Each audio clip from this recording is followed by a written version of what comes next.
रखेंगे। न्याय न मिला तो हम इस्तीफा दे देंगे। जांच जब निचले स्तर पर जाएगी, जो नौटंकी आज इनका सांसद कर रहा है, याद करना उसमें भी कोई ना कोई समाजवादी पार्टी का दरिंदा शामिल जरूर होगा। मिल्कीपुर चुनाव में कोई नई बेईमानी करेगी बीजेपी।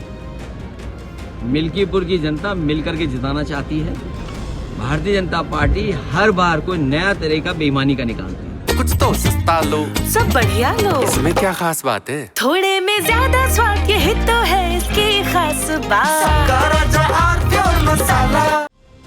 कोई कह रहा है कसौटी, किसी के लिए चुनौती, किसी ने कहा लिटमस टेस्ट, कोई बोला सियासी महाकुंभ। मिल्कीपुर सीट का ये वो सियासी संग्राम है जहां उपचुनाव की बिसात पर अब जातीय समीकरण के साथ साथ इमोशन और आंसू भी मुद्दा बन गए।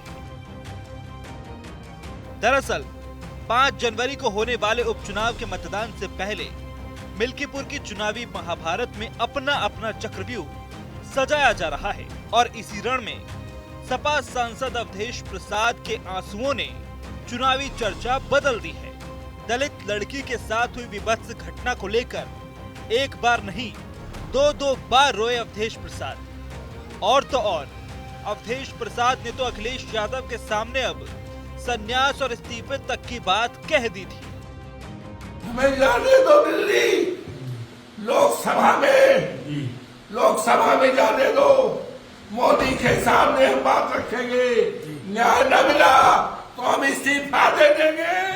लोकसभा से हम इस्तीफा दे देंगे। हम बचाने में, हम बेटी की इज्जत बचाने में नाकामयाब हो रहे हैं। इतिहास क्या कहेगा?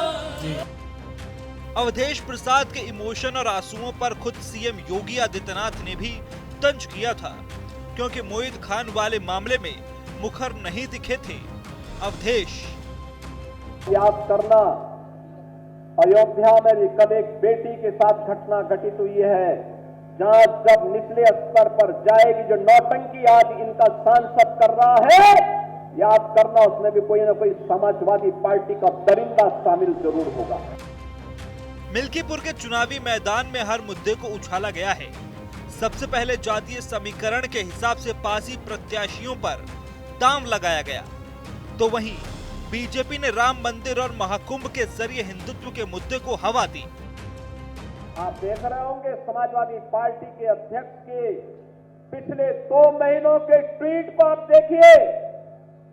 इन्होंने जितने भी इस दौरान वक्तव्य दिए हैं, इस सदी के सबसे बड़े आध्यात्मिक और सांस्कृतिक आयोजन महाकुंभ प्रयागराज का विरोध करते हुए इनके ट्वीट सारे के सारे आए हैं। जिससे सनातन धर्म का गौरव बढ़ता हो, जिससे हर भारतीय का सीना चढ़ा होता हो, जिसमें हर व्यक्ति अभिभूत होता हो, उससे समाजवादी पार्टी को पीड़ा होती है। सपा मुखिया अखिलेश यादव मिल्कीपुर में कुंदरकी वाले फॉर्मूले को अपनाने का आरोप लगाते रहे हैं। प्रचार के आखिरी दिन भी अखिलेश यादव ने सरकारी मशीनरी के इस्तेमाल के आरोप लगाए थे। वैसे भी मिल्कीपुर में अखिलेश यादव के पीडीए का बड़ा इम्तिहान है। मिल्कीपुर चुनाव में कोई नई बेईमानी करेगी बीजेपी। मिल्कीपुर की जनता मिलकर के जिताना चाहती है। भारतीय जनता पार्टी हर बार कोई नया तरह का बेईमानी का निकालती है। देखिए, आप समझिए, हर स्टेज पर बीजेपी मैनेज करती है। पहले अधिकारी जो जिलाधिकारी हैं उनको मैनेज करेगी, उनके ऊपर जो बड़े अधिकारी उनको बैठाया जाएगा, उनको निर्देश दिया जाएगा। फिर आपका शिक्षा विभाग है, शिक्षा विभाग में ऑर्डर एक साथ नहीं निकला है। और मैं तो आपसे कहूँगा, सब सच्चे चैनल हैं यहाँ पर, ये सब सच्चाई दिखाते हैं। कम से कम वो निकालिए सच्चाई जो एक साथ सूची जाती थी प्रिसाइडिंग ऑफिसर्स की। इस बार उन्होंने कहा कि पूरी जानकारी ना हो जाए, क्योंकि मैं ग्राफ बना करके जारी कर देता था, तो एक एक को ऑर्डर दिया है। और अब तो ये जानकारी आ रही है कि जो मरे हुए लोग हैं, जो जिंदा ही नहीं हैं, उनकी बीएलओ ने पहले पर्ची बीजेपी के घर पहुंचा दी। बहरहाल सारे चुनाव एक तरफ और मिल्कीपुर का चुनाव एक तरफ, क्योंकि तमाम उम्मीदवारों के साथ साथ ये 2 चेहरों के लिए बड़ी चुनौती है। लेकिन जाति, धर्म और तमाम समीकरण से इतर सवाल ये है कि क्या काम आएगा अवधेश के आंसुओं का सैलाब? मेरे पास है